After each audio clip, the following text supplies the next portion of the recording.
Welcome. In this topic, we need to talk about graphs.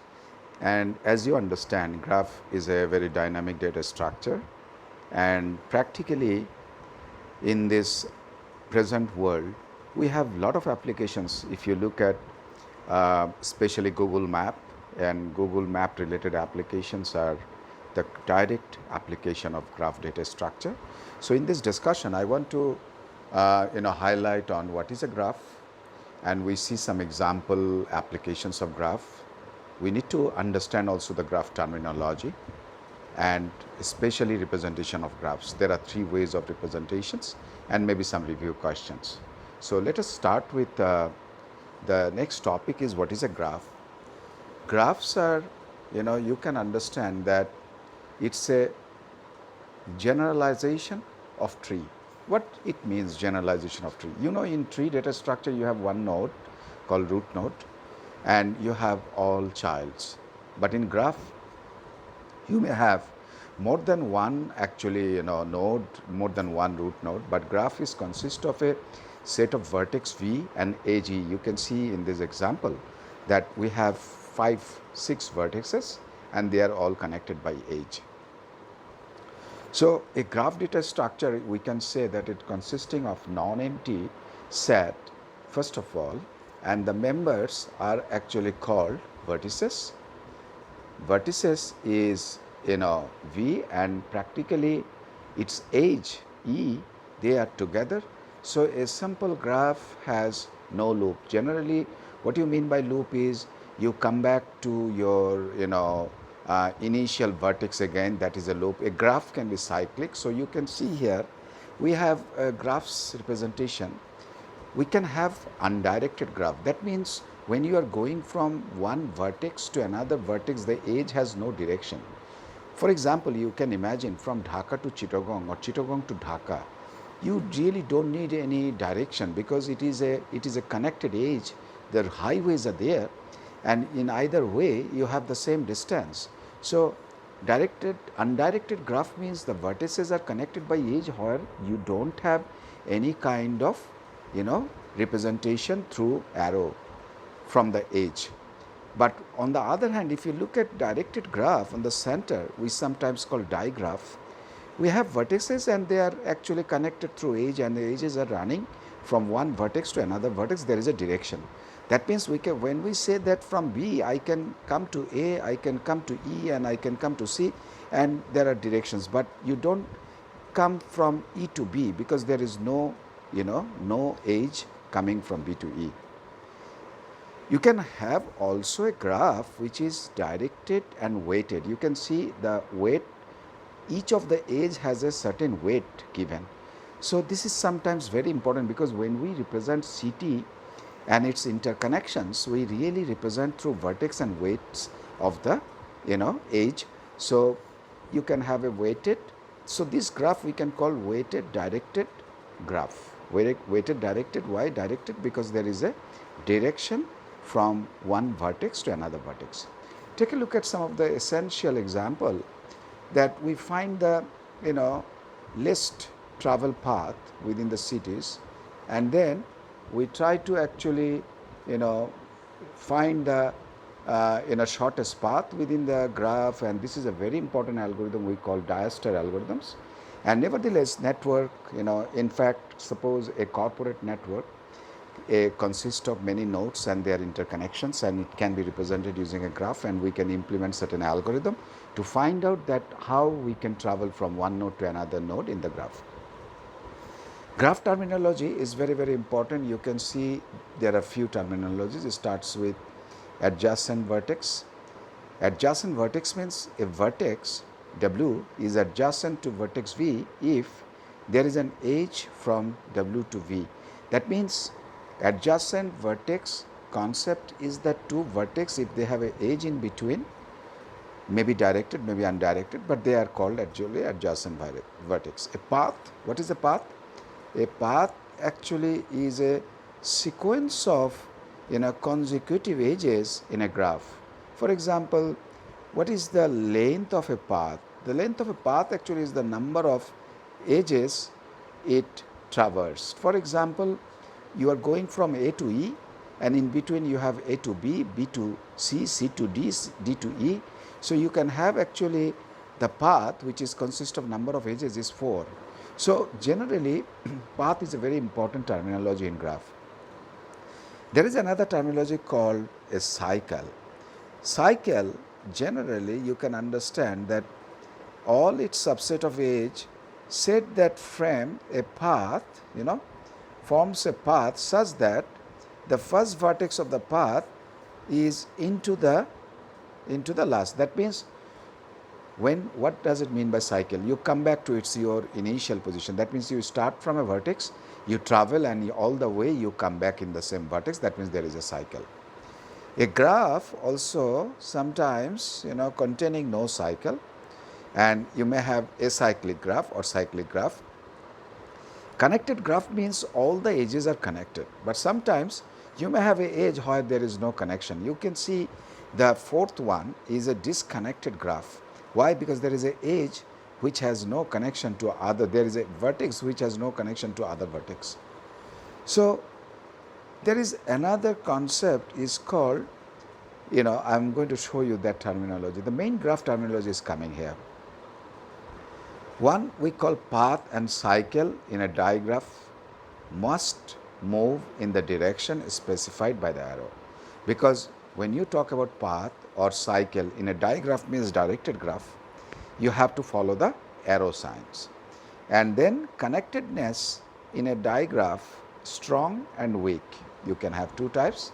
Strongly connected means if connected as a digraph, that means there is no one which is without any connection. And weakly connected means underlying connected undirected graph, undirected graph is connected. That means there is a question of directed acyclic graph. You can see when you see strongly connected, everyone is connected with everyone, but weakly connected, you can see there is one direction missing from D to E. See, so you can have a representation of this kind of graphs. Now strongly connected component, sometimes called SCC. What you mean by strongly connected component is actually a disconnected or weakly connected graph. In that case, can be divided into two or more strongly connected components. Now, strongly connected components means, for example, look at this picture. This graph is actually, is a kind of a disconnected. Why? Because some of the part there is a less connection. So you can actually separate them into strongly connected components. That means a graph can be subgraph. I can actually create a subgraph which is very strongly connected, and we call it a strongly connected components. So further graph terminology, which is very, very important, I will suggest you please put your concentration here. One we call is emanating edge, incident edge, out degree, and in degree. This four terminology, take a look at emanating edge. Emanating edge means an edge which is going out of a vertex. That means what we see, look at this example, vertex V has 4 emanating edge because 4 edges are going out. Incident edge means the edge which is coming into the vertex. That means there are 2 incident edge. Now considering these 2 concepts, we call actually in degree and out degree. Out degree means how many edges are going out. We call in this case out degree is 4. And in degree means how many edges are coming in, 2. So in degree is 2. This concept is very important. Why? Because when we look at social network, in the friends of the friends connection, we can actually calculate in degree and out degree of each vertex and find out who is more introvert or who is very talkative and so on. So there are just the last slide on this terminology is subgraph. Subgraph you can understand. A graph, it is a subset of the graph, but it is belonging to the original graph, and we call it a subgraph. Spanning subgraph is a subgraph that contains all the vertices of G. That means when you say spanning, spanning means you're covering actually all subgraphs. A spanning tree of a connected graph is a spanning subgraph that is a tree. Okay. So graph representation, we are actually having representation for two things. One is we have to represent the vertex, and also we have to represent the edge. When we say we represent vertex, it can be an array element or a linked list pointer, pointing, representing a vertex. And when it comes to edge, we represent either using adjacency matrix, adjacency list, or linked list. Take a look at the first one, adjacency matrix. Adjacency matrix is actually representation in the form of two-dimensional array, 2D array. So what happens in this 2D array, we have actually vertices, and we represent their connections by representing either true, false, or 1, 0. So the presence or absence of an edge is indicated by an entry in row V and column W of the matrix. And for an undirected, for an unweighted Boolean, values could be used if there is no weight. And if there is a weighted value, then we can use the weight instead of the Boolean value. So it is a representation in two dimension, and we'll do some exercise on adjacency matrix representation. Take a look at adjacency matrix. What happens for undirected graph? The adjacency matrix is always symmetric. That means actually, because it is undirected, means if it is going from A to B, it is also from B to A. So it's also by representing this, you understand that it is symmetric. In a simple graph, all diagonal elements are 0 generally. That is a representation, and the space requirement of adjacency matrix is of the order of n square. That's very square of complexity, time complexity. However, entries in the matrix can be accessed directly because it is just by using the index numbers. Adjacency list representation is using linked list. So what happens? This involves representing set of vertex adjacent to each other as a list. An adjacency list, actually this can be implemented in different ways. Vertices in a one-dimensional array, and edges are represented using array of linked list. So we are actually using vertex, just represent one-dimensional array. These are my vertex, and we create actually adjacency list using linked list. You can see here how you are doing it. For example, if you see, it is a directed graph. You are going from 1 to 2. So you put the value here 1, 2, then there is a pointer. It may go to the next one. Now you look at where you are going from 1 to 3. So you see here 1 to 3. So this 1, 1 to 2, 1 to 3, and then there is no more. So put a null here. Second, 2. What you see now, look at 2. You go from 2 to 3 and 2 to 4. So 2 to 3 and then 2 to 4 and then null. But 3, you are not going anywhere. You say 3 is only incident, there is no out degree. 4 you have, so you put 4 and finally null. So that's a very clear representation using adjacency list.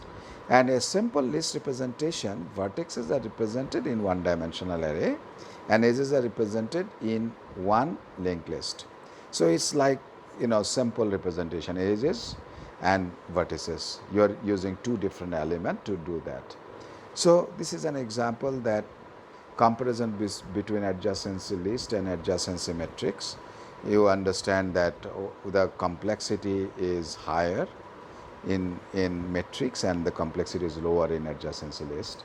And these are actually some of the review questions, and I'm sure these are kind of vertices given. Generally what happens, you have two graphs given and you have to calculate the in degree, the out degree, the list of the elements, and how the graphs are.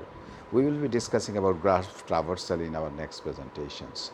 So that's all and for today, and I hope you enjoy this computing and data structure.